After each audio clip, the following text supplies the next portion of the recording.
Hello बच्चों, कैसे हैं आप। आज मैं आपके लिए लेकर आई हूँ उल्लू और कौआ की कहानी। एक उल्लू बन था, उसमें सब उल्लू रहते थे, इसलिए उन्हें यह पता नहीं था कि उनके सिवा कोई ऐसा पंछी होता है जो दिन में भी देख सकता हो। एक दिन अचानक उल्लू बन में एक काला लंबी चोंच वाला कौआ पहुंचा। उसने चश्मा पहन रखा था, उसकी गर्दन में एक थैला लटक रहा था। रात होते ही बन के उल्लू झुंड बनाकर उस विचित्र पंछी को देखने गए। एक उल्लू ने पास आकर उससे पूछा, आप कौन हैं और कहाँ से आए हैं। मैं भगवान का दूत हूँ, मैं स्वर्ग से तुम्हारे वन में आया हूँ, कौवे ने कहा। उल्लू बन आपका स्वागत करता है। उल्लू प्रसन्न होकर बोला, कृपया बताइए कि आपका यहाँ आना क्यों हुआ है। दरअसल बात यह है कि तुम लोगों को बनाते समय भगवान ने कुछ गलती कर दी थी, इसलिए तुम सब दिन में नहीं देख पाते हो। इसलिए भगवान ने चश्मा भेजा है, इसे पहनकर तुम सब दिन में देख सकोगे। कौवा चश्मा दिखाकर बोला। बन के सभी उल्लू चकित हो गए और खुसुर फुसुर करने लगे। फिर एक उल्लू बोला, हमें कैसे विश्वास हो कि आपके चश्मे के गुण वही हैं जो आप बता रहे हैं।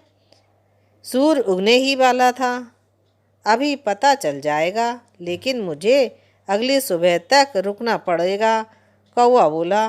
थोड़ी देर में जब दिन निकल आया और उसका उजाला फैल गया तो कौवे ने बरगद के सामने वाले पेड़ पर जाकर बारी बारी से चश्मे पहन कर बताया कि कौन उल्लू अपनी जगह से खिसका, किसने चोंच खोली, किसने अपने पंख फड़फड़ाए। सभी को विश्वास हो गया, लेकिन एक सबसे बूढ़ा उल्लू जो अब तक एक ओर बैठा सोच रहा था कि यह विचित्र पंछी कौवा ही है, क्योंकि उसके दादाजी ने बताया था कि एक पंछी काला लंबी चोंच वाला कौवा होता है। वह दिन में भी देखता है और बहुत चालाक होता है। वह बच्चों के हाथ से रोटी ले जाता है। बूढ़े उल्लू ने अपना शक उन सब उल्लुओं को बता दिया। फिर बूढ़ा विचित्र पंछी से बोला, आप मुझे चश्मा पहना दो। सब उल्लू सोच में पड़ गए। तभी बूढ़ा उल्लू बोला, आप बहुत दूर से आए हो, हमारी सेवा कर रहे हो, हम आपकी सेवा करेंगे। आप बरगद के खोखरे में चले जाओ। उल्लुओं ने नींद की दवा खाने में मिलाकर रख रखी थी। उसने जब खाया तो कौवा को नींद आ गई।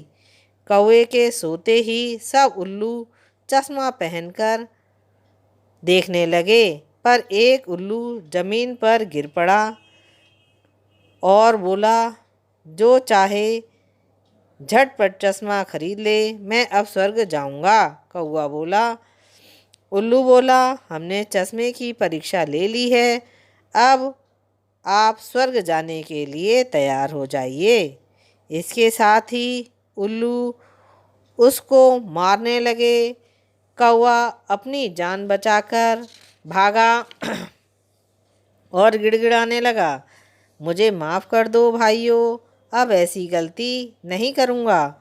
और सब उल्लू खिलखिलाकर हंस पड़े। बच्चों, आपको मेरी कहानी कैसी लगी? अच्छी लगी तो सब्सक्राइब कीजिए, लाइक कीजिए, शेयर कीजिए। कल मिलेंगे नई कहानी के साथ। बाय।